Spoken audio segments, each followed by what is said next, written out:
Svakog sata u Hrvatskoj od srčanog zastoja umre jedna osoba, 700 mjesečno i čak 9000 godišnje. Preživljavanje je ispod 10%, a sve može promijeniti jednostavan postupak oživljavanja. I baš su to učili Splićani u sklopu kampanje Oživi me koju podržava i RTL. Za razliku od Hrvatske, Norvežani imaju stopu preživljavanja 4 puta veću jer velik broj laika zna kako pomoći, a ono što jednostavno treba zapamtiti je 30 pritisaka dlanom na prsni koš i 2 udisaja usta na usta i ponavljati dok osoba ne počne disati. Nakon Splita sutra će postupke oživljavanja na forumu učiti i Zadrani.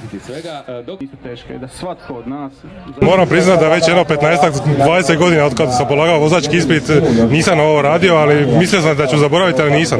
To je par osnovnih stvari koje izgleda ti se urežu u sjećanje i vrlo jednostavno, a zbilja neko može spasiti život i to je zbilja važna stvar.